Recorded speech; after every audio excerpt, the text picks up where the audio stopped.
É isso mesmo que você leu no título do vídeo.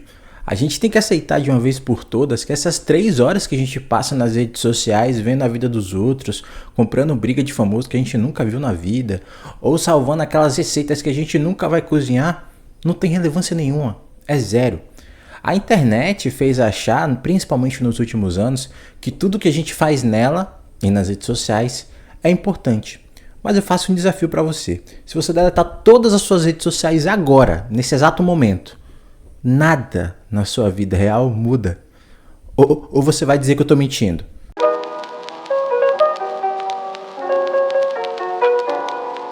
Olá, eu sou o Lan e senta aqui, vamos bater aquela conversa enquanto o nosso café esfria. Nesse caso meu café tá quente mesmo, não sei se tá dando pra pegar fumaça aí na câmera, porque eu passei agora e ele tá bom, tá? Não é por nada não, eu sei fazer um café, nó, firmeza. Mas enfim, primeira coisa que deixa eu avisar, se tiver tendo barulho agora, é porque o bem venceu, a Argentina perdeu a final da Copa do Mundo, mas também porque tem som, tem música, é domingo, enfim. Outra coisa é, curte, comenta, compartilha com seus amigos, compartilha com gente que você acha que pode gostar do meu conteúdo. Então, né, qualquer ajuda, se tiver a opção de hypar aí no seu celular, no seu computador, enfim, também hype esse vídeo. Você não tem noção como isso é importante para as contas pequenas. E desde já, muito obrigado pelo seu engajamento, é muito importante. Agora sim, sem mais delongas, vamos direto ao que interessa. Eu não vou ser moralista aqui não, tá? Não vou dizer que eu nunca fiquei nas redes sociais scrollando, perdendo tempo nas telas. Eu já fiquei sim. E fiquei bem pouco tempo, pouquíssimo mesmo, de verdade. Mas aí eu parei, decidi, já faz pelo menos uns 20 dias, de usar redes sociais. E como foi? Foi simplesmente um estalo, vou tirar essa porcaria aqui e acabou. Não, eu tive uma percepção, ou na verdade uma mudança de percepção. Eu percebi que a maioria das coisas que eu fazia na rede social não tinha relevância nenhuma, não era importante, não tinha... ninguém estava prestando atenção no que eu fazia e eu estava prestando atenção em coisas que também não eram tão importantes assim, que eu achava que era, mas na verdade não eram. Esse insight que me gerou essa mudança de percepção me fez perceber, para além de me sentir mais livre de umas amarras que eu nem sabia que eu tinha, me fez querer embasar mais essa mudança de percepção. E aí, quando eu fui buscar, esse embasamento virou o roteiro desse vídeo. Em primeiro lugar, eu acho importante você entender uma coisa. Tu não é um narcisista porque você acha que as pessoas estão prestando atenção em você ou o que você faz nas redes sociais é relevante. Não, você não é um maluco narcisista, você não é um ególatra, você não é nada disso. Quer dizer, pode ser, mas eu acredito que você não seja. Mas o que acontece é uma coisa mais biológica, eu diria. Na fase primordial dos seres humanos, quando a gente ainda era nômade, a gente precisava basicamente de viver em bando, porque se a gente não vivesse em bando, ou a gente morria de fome, ou a gente morria devorado por outros animais, outros predadores. Então, viver em bando, ser aceito pelo grupo, era uma coisa extremamente importante.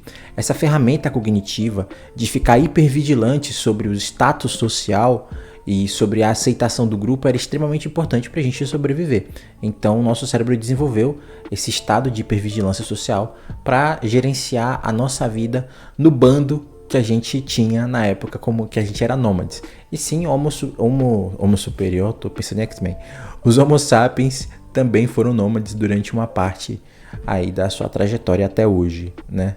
Assim, sua trajetória é Homo sapiens até hoje, né? Porque ainda somos Homo sapiens. Enfim, você entendeu. Como você pode perceber, você tá me assistindo numa tela de um dispositivo. E não com a lança de madeira junto com o seu bando caçando uma rena ou um bisão para se alimentar logo de manhã cedo ou de tarde, enfim. Você tá confortável, você tá bem, você tá seguro. Você não é mais nômade, na verdade. Você é um sedentário. Não sedentário no sentido de ficar parado. O que eu também não duvido que seja. Mas sedentário de permanecer no mesmo lugar, né, ter moradia fixa. Mas o que acontece? Esse mecanismo de aceitação social, de vigilância de como você está, tá aí no seu cérebro ainda, rapaz. Você ainda tem esse negócio na cabeça, eu também tenho. E aí as redes sociais capturam isso. E captura como? Eu vou dar um exemplo bem fácil para vocês entenderem. Quando você posta uma foto nos stories, por exemplo, você posta uma foto nos stories. E aí você fica indo toda hora ver quem viu, quem curtiu, se alguém comentou, se alguém te mandou um direct, qualquer coisa assim. Você fica toda hora vendo, sabe? Pensando quem é que tá vendo os meus stories, etc e tal. O nome disso é efeito holofote. Esse é o nome dessa ferramenta cognitiva que está no nosso cérebro, que faz a gente acreditar que as pessoas realmente estão prestando atenção na gente, estão vendo tudo que a gente está fazendo, o que tá pensando e o que está falando. Quando na verdade, na maioria das vezes, elas não estão prestando atenção no que a gente está fazendo. Mas se tem holofote aceso, tem palco. E se tem palco, tem alguém no palco. E quem seria ele? Se a resposta foi você, resposta errada. Quer dizer, não exatamente. É você. Só que não você. É um você curado, editado. Um avatar seu. Uma versão premium daquilo que você pensa. Daquilo que você acha que é você, na verdade. Sabe quando você vai sair para um lugar e aí você fica de frente ao espelho se ajeitando? Às vezes não tem nem mais nada para você ajeitar e você tá lá toda hora. Mexendo, ajeitando aqui, ajeitando ali. E fica se admirando no espelho. Para Lacan, o que você está vendo, que é o filósofo que baseia esse pensamento aqui, para Lacan o que você está vendo no espelho não é a sua figura crua, é o seu eu ideal, é aquilo que você mais projeta de perfeito sobre você mesmo. Só que espelho, gente, desse eu ideal, desse eu mais perfeito, o espelho tá uma ferramenta meio defasada, é uma ferramenta meio defasada, assim. A gente já tem agora as redes sociais, a gente tem Instagram, a gente tem smartphone, a gente tem filtros de câmera. Pra que eu olhar pro espelho? Se eu posso editar a minha imagem, se eu posso tacar filtro nela, é muito melhor, é muito mais eficiente. Esse eu perfeito fica muito mais interessante. Sem querer ser muito saudosista, porque eu sou um pouco saudosista sim. Mas antigamente, quando eu criava um perfil na rede social, eu pensava, eu vou ali criar novos amigos, eu vou interagir com as páginas que eu gosto, dos conteúdos que eu gosto, que quando eu era mais novo era basicamente anime, série e filme. E curiosidades, até hoje é quase só isso mesmo, mas enfim. Mas eu vou interagir com as páginas que eu gosto, com os conteúdos que eu gosto, interagir com os meus amigos e fazer novos amigos. Então a ideia de rede social era mantida porque você realmente queria construir uma rede social, conhecer pessoas e interagir com pessoas. Hoje você não cria um perfil na rede social, e principalmente no Instagram, você monta um perfil. E isso tem muita diferença, tá? Não é só uma mudança de nome não, tem uma diferença gigantesca nisso. Veja, as fotos do festival que você foi, elas não podem ser qualquer uma. Elas têm que ter uma lógica, tem que pegar do primeiro dia ao último dia que foi o quarto. Tem que pegar os principais momentos, tem que ter aquelas suas amizades favoritas, tem que ter a foto do grupo todo, tem que ter a foto das pessoas que você conheceu. E aí você vai montando aquele carrossel, né, na publicação do seu feed, com toda uma ideia, com todo o conceito. Os seus destaques também na rede social não pode ser qualquer um. Tem que ter uma lógica, tem que ter um pensamento, tem que começar por você, ou tem que começar por uma viagem importante, interessante, a mais recente, e aí depois vai para você, e depois vai para outras coisas que você queira colocar, sabe? A sua postagem no feed tem que ter uma colometria, tem que ser aesthetic, sabe? Tem que ser tudo muito bem pensado. Afinal, você quer parecer que é viajado, quer parecer que é culto, quer parecer que é inteligente e que é relevante. E na minha opinião, isso é chato. Mas se a gente está nesse holofote mostrando esse eu idealizado, a gente está mostrando para quem? Ainda na cabeça de Lacan, a gente está mostrando para o grand autre, ou o grande outro, traduzindo para o português. Quem é o grande outro? O grande outro, antigamente, era a igreja, era a família, era a sociedade. Então, por exemplo, eu vou me comportar bem, eu vou ser uma pessoa dedicada à vida religiosa, porque Deus está me vendo lá de cima e Ele sabe que eu estou me esforçando. Vou passar na faculdade que a minha família quer, eu vou ser o orgulho da minha família. Eu vou ser uma pessoa que a sociedade, que meus amigos, né, que a sociedade como um todo admire, que aponte como referência. Esse era o grande outro, essa estrutura invisível no qual a gente queria aprovação. Hoje, o grande outro, além de todos eles, que ainda existem, também é o algoritmo da rede social.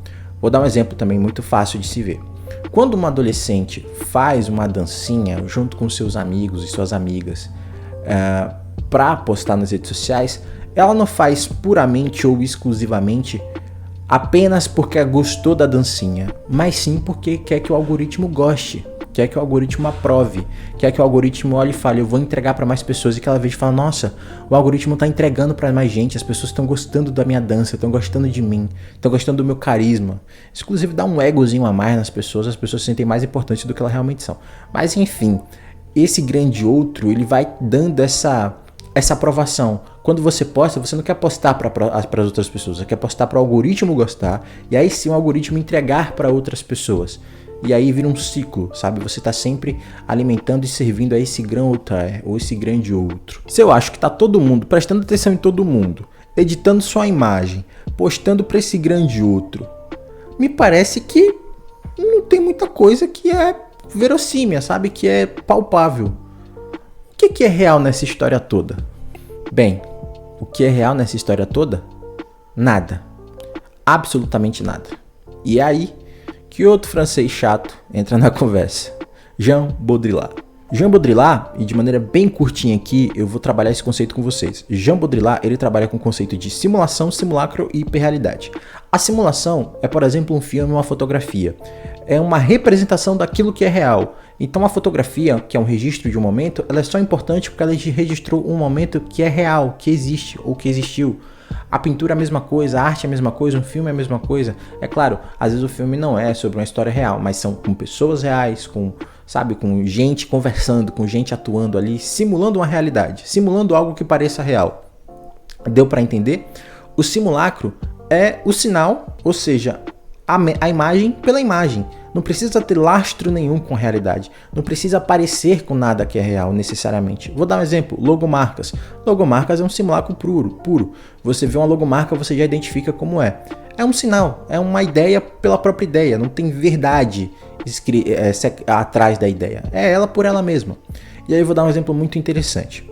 Quando vai lá, chega seu crush, né minha filha, né meu filho, chega seu crush lá e toca naquele coraçãozinho, naquela forma, aquela linha, naquele coraçãozinho ali, que não é um coração de verdade, o coração de verdade não é daquele jeito, toca na tela e aí você lá da sua casa recebe uma notificação de que esse crush, que essa pessoa específica tocou nesse símbolo abstrato e aí na sua foto você fica feliz, seu dia vai para melhora 110%.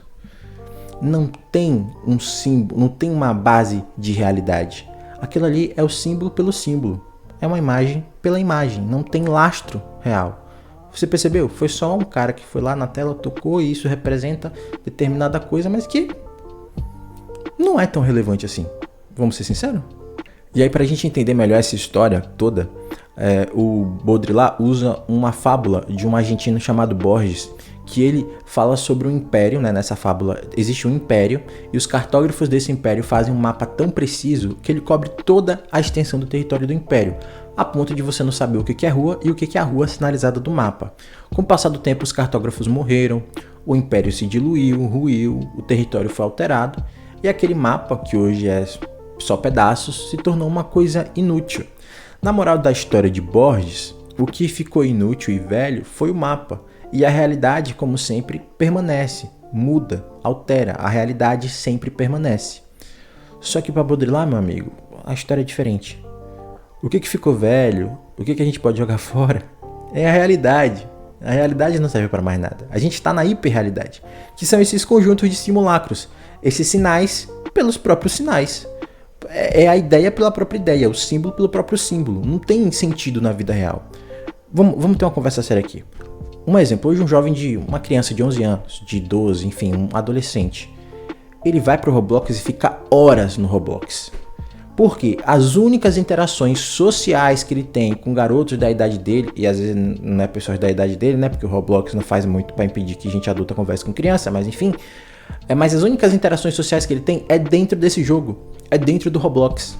Aí a gente pode ficar vendo, por exemplo, outra coisa muito interessante que eu gosto muito. O influenciar, falando que o influencer B copiou o conteúdo dele. E aí você para pra ver o conteúdo e você fala... Isso é realmente tão importante assim pra você parar pra fazer um conteúdo desse? Isso é realmente tão relevante a esse ponto? O que acontece é que o nosso cérebro não evoluiu direito para entender o que é um sinal lastreado na realidade, com base na realidade, e o que é um simulacro, um sinal, uma simulação apenas pela simulação. A gente aprendeu ao decorrer das eras da nossa evolução humana de que se a gente vê fumaça, a gente acha que tem fogo.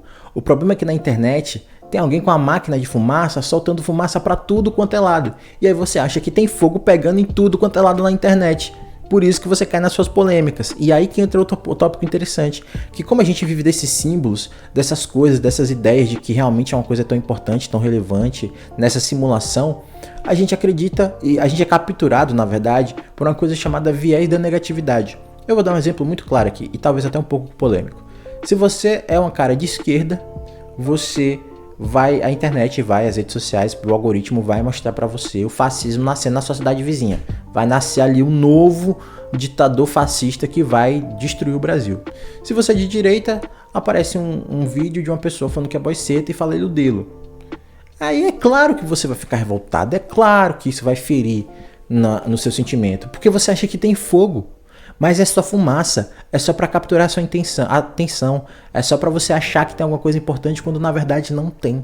E aí, para finalizar aqui essa parte toda dessa conversa, esse grande outro que existe, que é o algoritmo, no qual você edita o seu eu atrás de validação nessa hiperrealidade de símbolos e de coisas que não tem lastro na própria realidade, faz você também acreditar que tudo que aparece no seu feed e no seu smartphone é importante e é relevante, que é super importante para todo mundo, que cria em você e na gente como um todo um ego cognitivo, né? um egoísmo cognitivo, um egocentrismo cognitivo.